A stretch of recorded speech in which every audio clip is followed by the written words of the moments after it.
Bien, seguimos nuestro curso de 3ds Max. Vamos a terminar con las barras de la parte de arriba. Sé que les había dicho que en lo anterior habíamos terminado, pero me falta una. Si presiono clic derecho pueden ver que mi barra de extras está habilitada. Si presiono clic derecho y la vuelvo a habilitar, porque la apagué, la van a ver por acá. La pueden mantener como una barra flotante o la pueden anclar. En este caso yo la tengo anclada porque es una barra que utilizo con muchísima frecuencia para mis proyectos.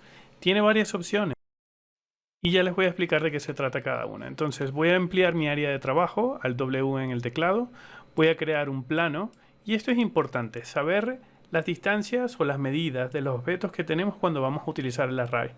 En la mayoría de los casos yo utilizo el array por un tema de precisión. Me permite a mí repetir un objeto varias veces con mucha precisión.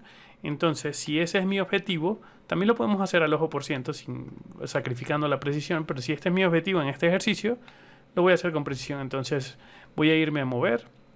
Voy a presionar clic derecho en cada uno de los spinners, lo voy a ubicar en el centro del proyecto, el plano, en el centro del universo, y voy a cambiarle las medidas. Y solo para este ejercicio voy a hacer que el plano tenga 1 metro por 1 metro.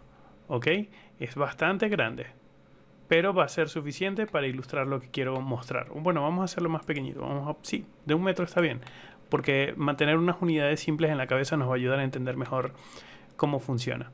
Entonces, ya que está aquí esta pieza, yo puedo hacerle algunas opciones. Entonces, vamos a irnos a la parte de arriba. Primero, antes de explicar el tema del array, que es la clave de esta clase, quiero que veamos las dos primeras opciones. Entonces, yo voy a crear una caja por acá, y luego voy a crear otra caja por acá, y luego voy a crear un cilindro por aquí en cualquier otra parte, y finalmente voy a crear una tetera. La tetera, siempre que yo la cree sin el autogrid encendido, recuerden que ella siempre se va a crear como cualquier otro objeto en la base. Pero si yo enciendo el autogrid, yo voy a poder ubicarlo apoyado en cada una de las caras donde yo esté creando el objeto. Esto ya lo sabemos. Lo cierto es que el autogrid también está en esta primera opción de extras. Aquí está apagado y por eso no lo podemos ver. Yo tengo que refrescar un poquito o crear algún objeto para que él se refresque, pero yo lo puedo encender en cualquier momento y fíjense que voy a tener el autogrid. Así que sería una forma de llamar el autogrid, es una forma muy cool de hacerlo. En este caso voy a presionar clic derecho y select similar para seleccionar todas las teteras y las voy a suprimir, delete en el teclado o suprimir para eliminarlas. El siguiente botón que quiero que veamos es el del Measure Distance. Me permite a mí medir una distancia entre un punto y otro. Yo puedo hacer un clic acá o hasta acá y medir esa distancia si la activo. Entonces les voy a explicar cómo lo utilizamos. Lo voy a presionar y nos vamos a ubicar en la parte de abajo. Es decir, lo voy a presionar y fíjense que aquí en la parte de abajo me dice Pick Enter Point o selecciona el punto de inicio de lo que quieres medir.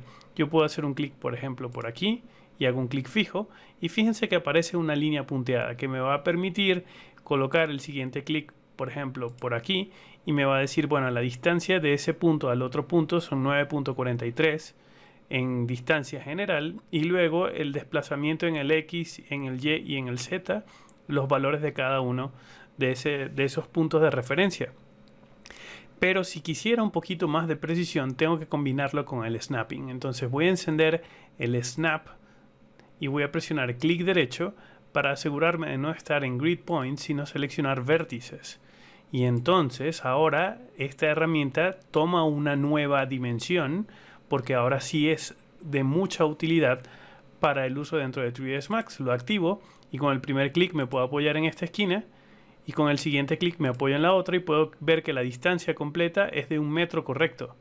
¿Ok? Incluso lo voy a medir en esquinas que generalmente no son tan fáciles de medir, como desde este vértice hasta este vértice puedo ver cada una de las medidas. Justo las medidas aparecen acá en la parte de abajo. Si por alguna razón tienen algún problema en ver las medidas, ustedes presionan por acá el Listener, clic derecho y le dicen abrir el Open Listener Windows, que les va a ayudar porque el Listener es como el escuchador, sería la forma, pero dicho de otra forma, es como la forma que tiene 3ds Max de ir grabando todo lo que está ocurriendo en pantalla. Esto da para cursos más avanzados, pero por ahora es suficiente tenerlo abierto. Entonces voy a apoyarme en el Measure y voy a seleccionar desde esta esquina hasta esta esquina y me dice que la distancia completa es de 1 metro. ¿Lo ven?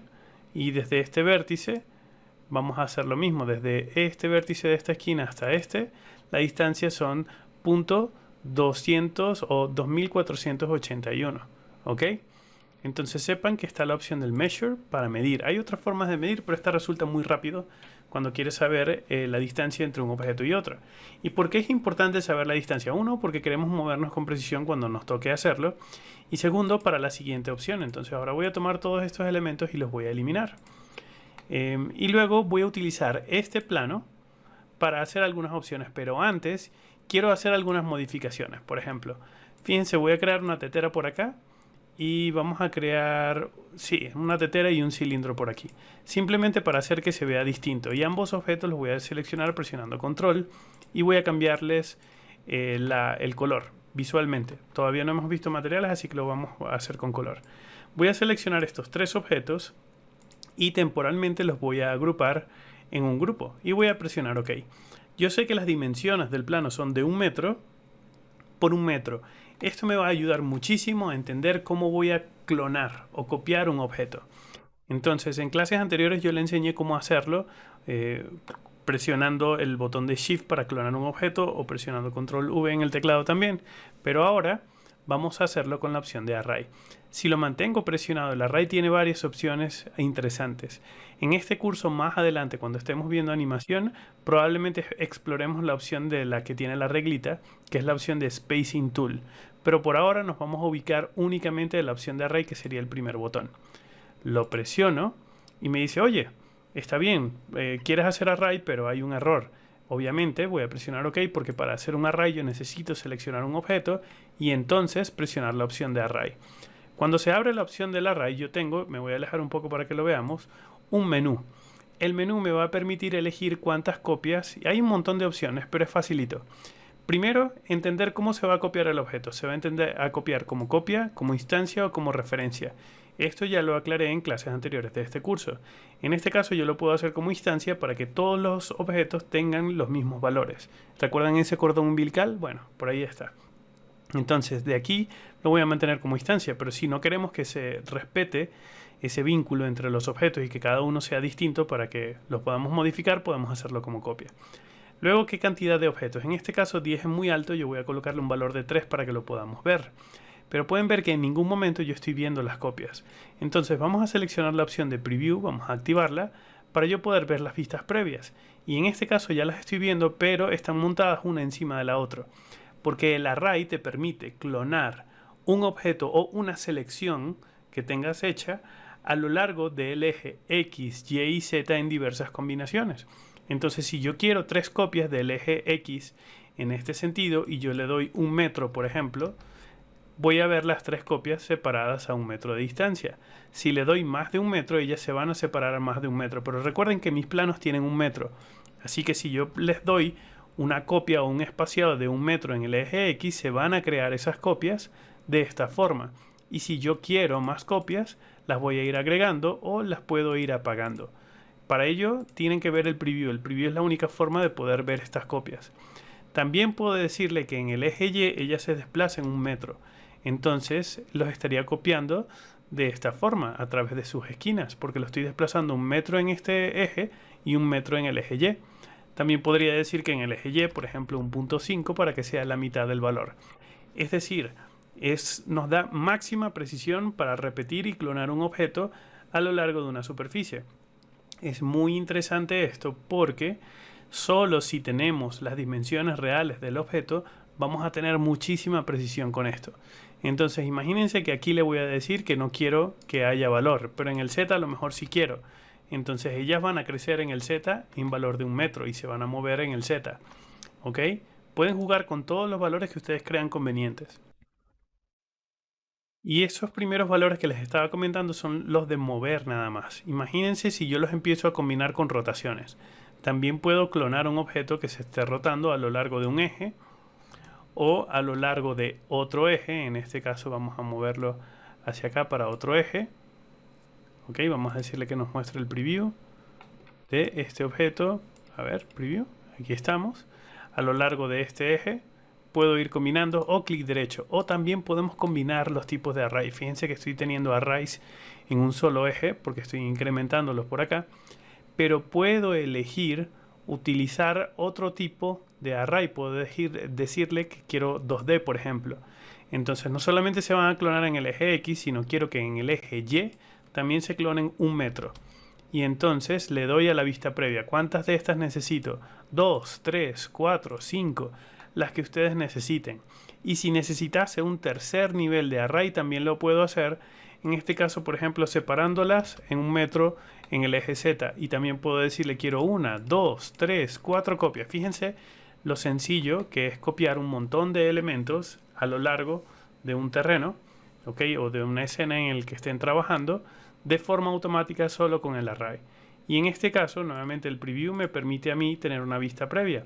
A veces los preview cuestan mucho en tiempo de render, no, perdón, en la optimización del viewport. A veces las mallas son tan complejas que hace que el viewport se cuelgue un poco. Entonces por eso tenemos esta opción de Display as Box para que podamos ver cómo se está reproduciendo el array, pero no es algo que nos afecte en este momento.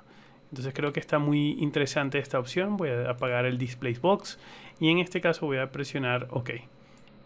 Una vez que ya lo he hecho, entonces ahora puedo hacer algunas modificaciones. Por ejemplo, si yo tomo cualquiera de estos grupos y lo rompo en este momento, lo desagrupo y tomo cualquiera de estos cilindros, fíjense que al ser instancias, en cualquier momento yo cambio el radio de un cilindro y puedo darle una altura y todas están cambiando de forma automática. Consejos o usos profesionales para esto, muchísimos. Desde la repetición de columnas y estructuras a lo largo de un plano de arquitectura, como para reproducir objetos también y crear variaciones de un mismo objeto. Es decir, en este caso esta es una instancia y todos los demás son instancias, pero si rompo el vínculo, este puede ser distinto y los demás siguen manteniendo una instancia entre sí. Entonces me permite clonar objetos bastantes con absoluta precisión de acuerdo a los valores que yo elija, y luego en el método, si yo los clono como clon, como copia, como instancia o como referencia, entonces podré elegir cuándo quiero que ellos se mantengan con ese vínculo de datos o de parámetros vinculados entre sí y cuándo no. Una herramienta realmente súper útil. Voy a guardarles este archivo como ejercicio, pero mi consejo es que lo practiquen en casa hasta que lo entiendan mucho mejor. Con un poquito de práctica, yo creo que le dedican como 15 minutos y ya créanme que va a ser una de esas herramientas que siempre van a estar utilizando frecuentemente en casi cualquier proyecto que estén trabajando dentro de Max, sobre todo si trabajan en arquitectura. Entonces esto es todo por esta clase y nos vemos en la que viene. Hasta luego.